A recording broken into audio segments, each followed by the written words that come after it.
مسلسل جو ہے مسلسل یہ ظلم جبر فسطائیت کر رہے ہیں، اور ہمارے ساتھ تو جو رویہ رہا ہے being government officials of Khyber Pakhtunkhwa, chief executive of Khyber Pakhtunkhwa, تو یہ پوری دنیا کو ہم نے دکھایا کہ ان کی ذہنی پستی کی حالت کیا ہے۔ یہ امرانہ سوچ کے مالک، بادشاہت کی شوقین، اقتدار کے شوقین، ان کو نہ یہ فکر ہے کہ اس سے جو ہے لوگوں کے دلوں میں ان کے لیے کتنی نفرت پیدا ہوگی، ان حرکات سے باقی صوبوں کے لوگوں میں ان کے لیے کتنی نفرت پیدا ہوگی۔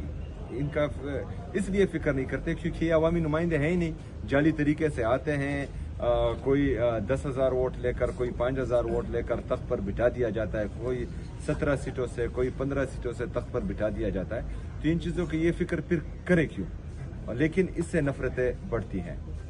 میں آ رہا تھا 2 دفعہ۔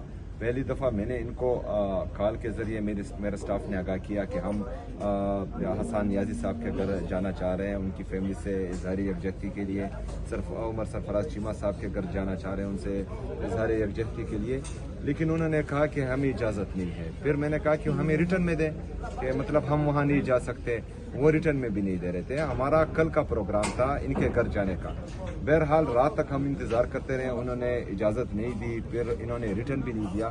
صبح میں گیا، وہاں پر مجھے روکا، تقریباً آدھا گھنٹہ ہم نے پھر انتظار کیا کہ ان میں تھوڑی غیرت جاگے گی، ہمیں جانے دیں گے، لیکن انہوں نے جانے نہیں دیا۔ پھر نورین آپا نے کہا کہ میں وہاں پر آتی ہوں، آپ وہاں ٹھہریں، اگر آپ کو نہیں چھوڑ رہے تو میں آپ سے وہاں ملنے آتی ہوں۔ میں نے کہا نہیں، آپ نہ آئیں، میں کوشش کرتا ہوں۔ بہرحال پھر یہاں پر ہمارے پاکستان تحریک انصاف کے جو کارکن ہیں ان کا گھر ہے، یہاں پر وہ آئیں اور یہاں پر ہماری ملاقات ہوئی۔ تو یہ ساری چیزیں جو ہیں پورا پاکستان دیکھ رہا ہے، اور اس سے جو ہے میرے خیال میں نفرتیں مزید بڑھیں گی۔ سر آپ کے اس وقت ہم نے دیکھا ہے کہ جس طرح سے آپ 24 گھنٹے کے معمول پہ کہیں جا رہے ہیں، آپ کی نیند بھی پوری نہیں ہو رہی، رات کو آپ وہاں پر ہوتے ہیں اندرون میں، پھر صبح کہیں اور، یہ خان صاحب نے بڑی ذمہ داری نہیں ڈال دی آپ کے اوپر؟ اس کو آپ سمجھتے ہیں کہ بہت بڑی ذمہ داری ڈال دی ہے، کبھی نورین آپا تو کبھی اندرون، جس طرح سے آپ نے اسپیڈ موومنٹ دکھا ہے، تو کیا سمجھتے ہیں بہت بڑی ذمہ داری ڈل گئی ہے؟ نہیں جی، ذمہ داری جب میرے لیڈر، میرے قائد جناب عمران خان صاحب نے اعتماد کیا ہے تو انشاءاللہ میں اپنا 100% دوں گا، جتنی میری استطاعت ہے اس سے زیادہ دوں گا انشاءاللہ تعالی، اور اس کے اعتماد کو ٹیس کسی صورت نہیں پہنچاؤں گا۔